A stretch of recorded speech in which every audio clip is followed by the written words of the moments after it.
بسم الله الرحمن الرحيم مدن الرئيس وزراء مدحوينياشا دولة goboleedyada madaxweyne ku-xigeenka dowlad goboleedka galmudug gudoomiyaha baarlamaanka golaha wasiirada ee dowladda federaalka golaha wasiirada ee dowlad goboleedyada xildhibaanada sharafta leh ee labada aqal ururada bulshada culimada dhalinyarada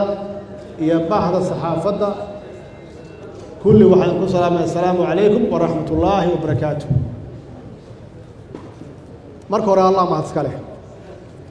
allah mahadskale oo noo suurtageliyey caawa in wixii aan ka shaqaynaynay dhowr casho horeyna ay waalehen u joogeen shan iyo toban casho in ku dhow ay noo soo gabagabowday qaybtii hore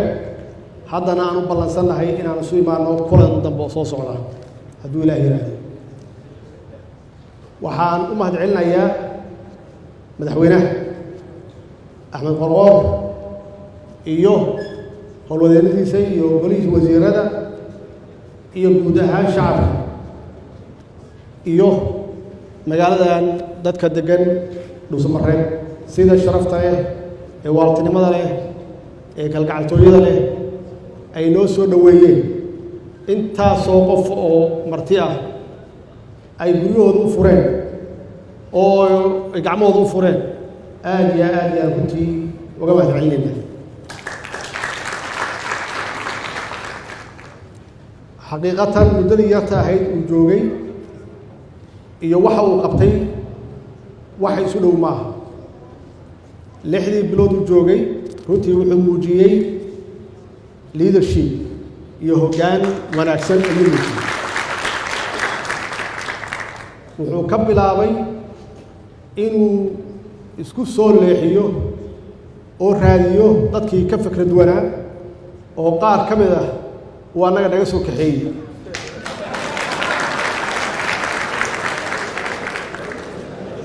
taasi waxay muujinaysaa kalsooni inuu isku kalsoon yahay iyo waxa uu rabo inuu u qabto gobolka isagoo aan fiirinaynin kala ra'yi duwanaanshaha siyaasadeed kadib wuxuu xog waran u tegey degmooyinka iyo tuulooyinka iyo magaalooyinka si uu u soo ogaado xaaladda ay ku jiraan iyo baahidooda taasi waxay runtii u suurtagelisay muddo 2 bilood ku dhowaada inuu soo ogaado uu dowladda dhexena report soo diro baahidooda baahida ay qabaan galmudug baahi aad u badan weyn oo u baahan wax alla wixii karaankeenna ah inaan gacan ka siino dhan walbaba hadday tahay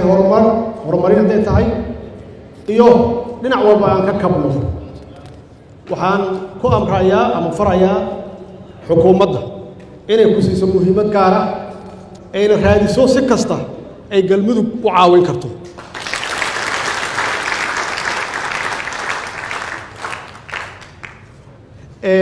kulankani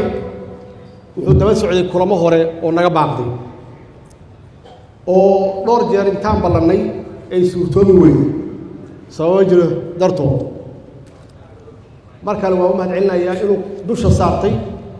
isagoo muddo yar jooga inuu qaato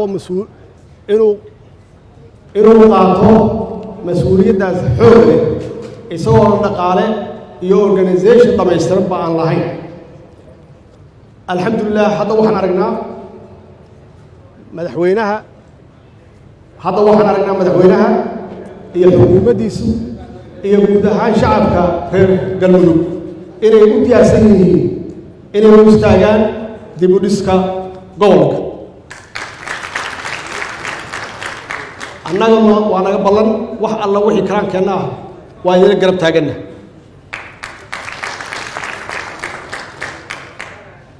maanta ama caawa waa maalin taariikhi ah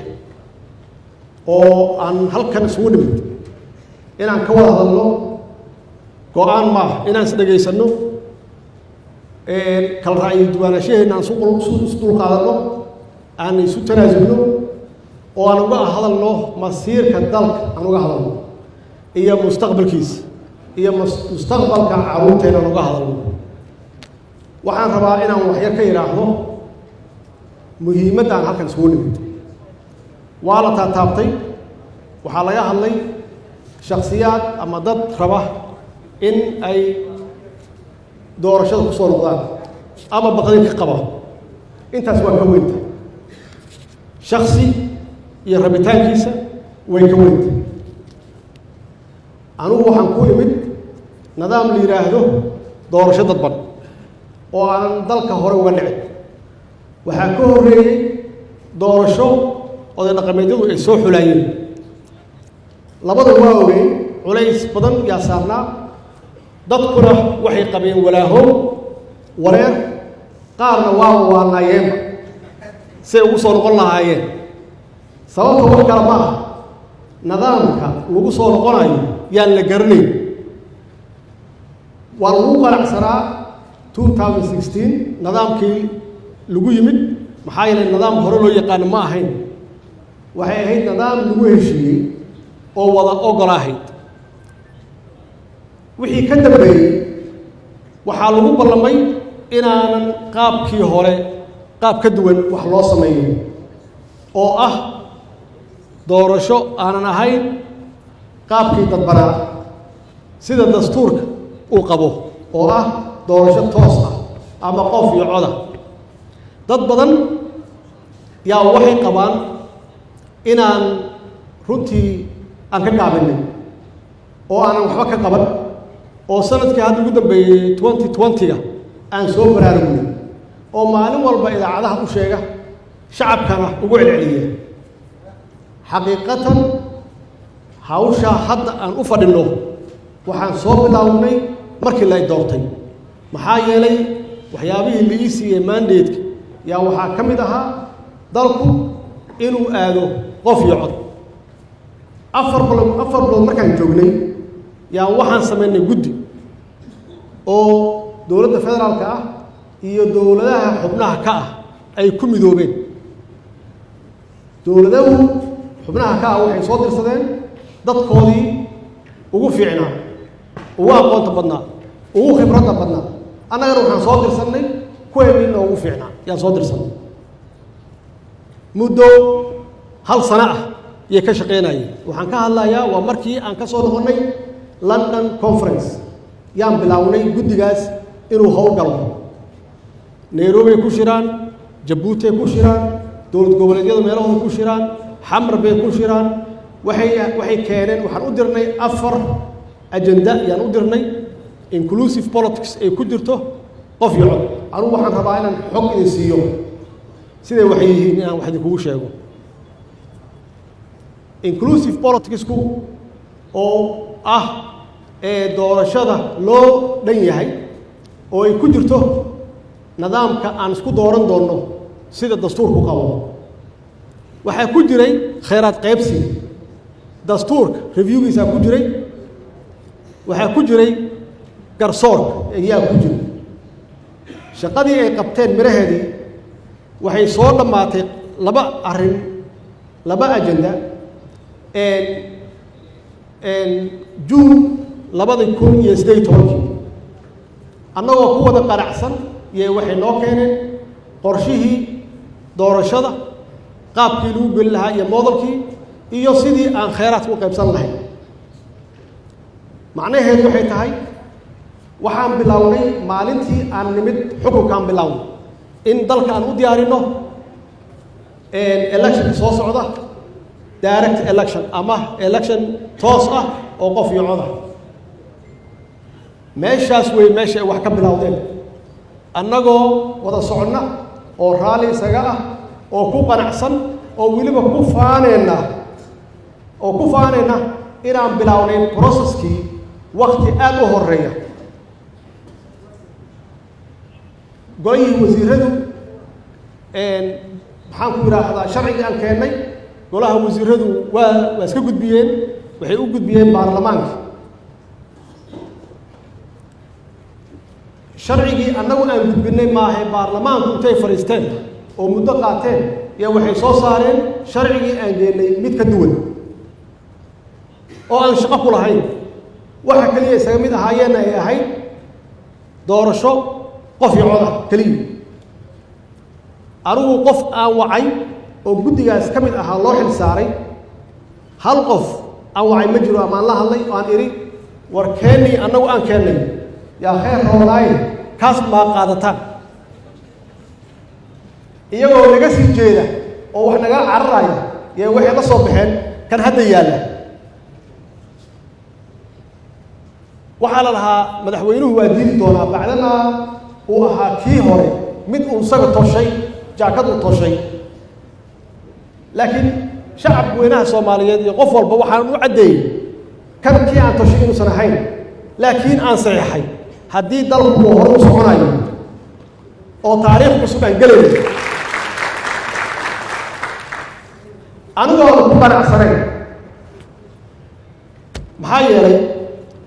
waxaan ogahay in aan lagu noqon karin wixii aan hore u soo marnay oo haddaan ku noqonno na lagu eedeynayo inaan annagu waxba ku darin oo meeshii 2016 aan joogno waad ogtihiinoo dee siyaasigu wuxuu rabaa wuxuu ku faano uu yidhaahdo waxbaan gaar ma ku faani karo 2016 baan joogaa kuma faani karo annaga waxay naga ahayd dadaal marka intaas waxaa dheer oo aan ka shaqaynayay maalintiina la doortay ilaa maanta waxaan ku haynaa shacabka xiriirka shacabka iyo dowladda waa in la xoojiyo waa in awoodda shacabka lagu celiyo waa in shacabku ay yihiin sovereign dadka dowladnimo iska leh oo dalka iska leh yaan ku haynay oo shacabkii waa kicin laabtoodii waa kicin waxay aaminsan yihiin inay aadi doonaan doorasho toos ah bacdamaa wax alla wixii doorasho ahaa oo la yaqaanay hore loo soo maray baarlamaankii sida la sheegayo iyagoo ka cararaya madaxweynayaashii yaa waxay keeneen mid runtii xitaa aan la garanayn inay kusoo noqonayaan iyagoo dhan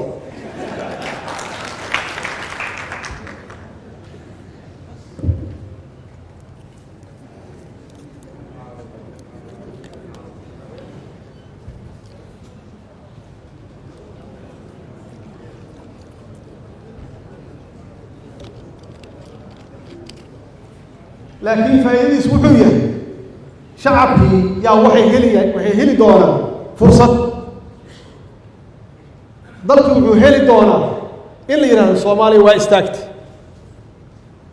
dalkeenu wuxuu heli doonaa sumcad ah muddo dheer ka bacdi soomaaliya waxay u gudubtay dimuqraadiyad hadda ogaada boqolkiiba boqol inuu ficnaan doono in kale lama yaqaano laakiin waxaan ognahay in uu yahay wixii muddo dheer lagu riyoonayo oo la lahaa waa loo gudbi doonaa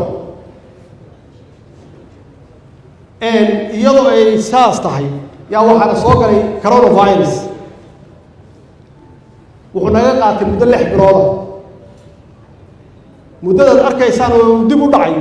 waa muddadii dalku kala xirnaa laakiin wixii aan dadku sheegayn muddada dheer wixii dowlad goboleedyada iyo annaga aan waa hore go-aan ku qaadanay wixii caalamka iyo beesha caalamka ay ahayd inay ku faanaan oo yidhahdaan soomaaliya muddo dheer yaad dhaqaalo geliseen oo intaas aad kala shaqaynayseen inay institutionskoodu uu dhismo maanta soomaaliya waa istaagtay meeshaas way meesha hadda la joogo baarlamaankii oo soo taagan oo leh sharci baan diyaarinay oo doorasho guddigii madax bannaana doorashooyinka oo leh doorashadii waa qaban karnaa bacdamaa ay soo shaqaynayeen muddo 6 sano ah iyo walaalahay oo leh xaaladdeeda ma joogtaa xaaladdii ma joogtaa lagu qaban lahaa hawshaas dood meeshaas way meeshay loo taagan tahay marka hadda waxaan isku afgarannay inaan wadno doodii marka oo annagoo iscalool xaaranay oo si fiican u sheekaysanay oo saaxiibbo noqonno aad isugu soo dhawaaday inaan ka sheekaysanno shacabka waxaan ku celin lahay aan u sheegi lahay xildhibaanadii dastuurkii iyo shuruucdii ay ansixiyeen sidii laga yeeli lahaa iyo duruufta jirta meeshaas waa meeshii hadda joogta marka aniga meesha waxay iga aadan waxay tahay madaxweynihii qaranka waxaa laga rabaa inuu ahaado ilaaliyihii sharciga iyo dastuurka iyadoo ay saas tahayna inuu waaqici yahay oo xaaladda dalka ka jirta uu og yahay uuna wax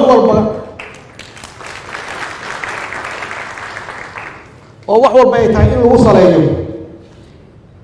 macnaheedu waxay tahay ilaahay runtii wuxuuna siiyey khibrado badan ileen waxaan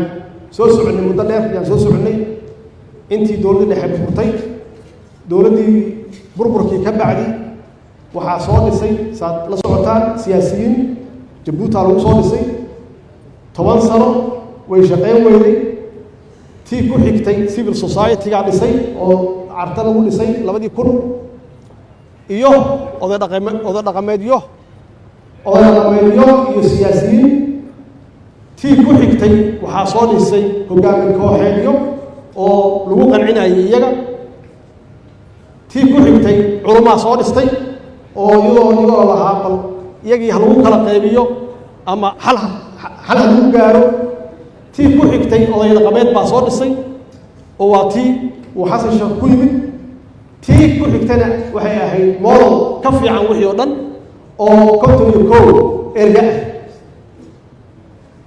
su-aashu waxay tahay marka ma shacabkaan dib ugu celinaa ma cilmi kalaan keennaa waa xigmad annaga nagu jirta annagoo ilaahay kaashanayna waa su-aal meesha taagan marka waa isu soo noqonaynaa hadduu ilaah yihahdo waa ku ballannay annagoo maskax furan oo open minded ah qof walbana uu dib ugu noqday meeshii uu ka yimid oo uu dib la tashi u samayn karo ama dib ula tashan karo dadkii uu ka yimid annagoo xaaladdaas inaan isku soo noqonno oo aan raadinno halkaasna uusan noqon mid shakhsiyaadkeena noo wanaagsan laakiin uu yahay mid shacabka soomaaliyeed iyo sumcadda soomaaliyeed u wanaagsan inuu yahay waa xaqiiqa maantaan joognaa taariikh baa qormaysa ma naqaano waxa aan ka shaqeynayno ma wax fiican bay noqon doonaan mise waa xun laakiin haddii intentionkeenna uu yahay wax wanaagsan ilaahayna tawakalano waxaan aaminsanahay inaan guulaysan karno haddii aan maskaxdeenna isu geyno sidii la sheegay haddaan isu dul qaadanno iyo haddaan isu tanaasulno ummadda soomaaliyeed waxaan leeyahay dalku meel fiican buu ku socdaa waxba yaan la qalbi jabin mas-uuliyiintii dalka ugu sarraysaan nahay waxaan ka fakeraynaa danta guud yaan ka fakeraynaa danta shaksiga ahna kolleyba waa ku ballan inaan ka tagno waxaan soo wadnana ma aha wax ummadda soomaaliyeed iyo dowladnimada soomaaliyeed iyo sumcadda soomaaliyeed u daran noqon mayso insha allah hadduu ilaah yidhaahdo intaas waxaan u sheegayaa waxay tahay waa macluumaad ma aha faker ma aha opinion ma aha waa macluumaad soo jiray waa macluumaad aan ku soo dhex jirnay oo aan ka shaqaynaynay iyo mustaqbalkii oo lagu kala fakri duwan yahay sidii lagu gaari lahaa waana caafimaad haddii la kala fakri duwan yahay oo qof walba uu haysto faker gaar ah waa caafimaad muhiimku wuxuu yahay in aan ogolnahay inaan isu imaanno fakerkii aan isu geyno waxa danta dadka ah ama danta dalka ah inaan ka shaqeyno baarlamaankana taasaan ka rabnaa iyaga naftigooda dowlad goboleedyada madaxdooda waxaan ka rabnaa taas anigana dhexdaan u fadhiyaa oo waxaan ahay ilaaliyihii sharcigaana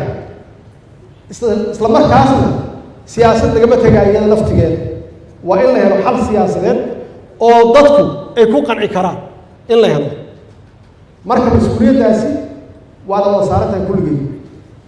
haddaan uga shaqeyno sida ilaahay ugu ogyahay sida shacabkeennu ay raaliga ka yihiin sida qalbigeena u wanaagsan oo ah wax wanaagsan in aan dalkan uga tagno taariikhna aan uga tagno waxaan aaminsanahay inaan gaari karno waxa dalka u wanaagsan inaan gaari karno insha allah anugu dib baan waxaan ugu noqonayaa baarlamaankii waxaan ku soo wargelinayaa waxaan saaxiibadeena ku sheekaysanay uu cabdicasiis yiri halka kama sheegi karno iyaguna dadkooda dib ugu noqonayaan hadduu ilaahay yidhaahdo waan soo noqonaynaa annagoo qalbi fiican annagoo rabna wax wanaagsan inaan ka shaqeyno oo ah wax annaga danteena ka weyn wax danteena ka weyn oo maslaxad shacabkeenna iyo mustaqbalka carruurteenna ay ku jirto walaalayaal mar kale waa mahadsantihiin sida wanaagsan aad noo soo dhaweyseen sida aad noogu gogasheen guryihiinna sidaad raashinka wafdiga halka yimid oo faraha badan aad runtii u soo dhaweyseen ood u qaabisheen waxay la tahay inta halkan joogta waxaan waa markaan 15 kaliya maaha inay soo noqon doonaan hadduu ilaahay yidhaahdo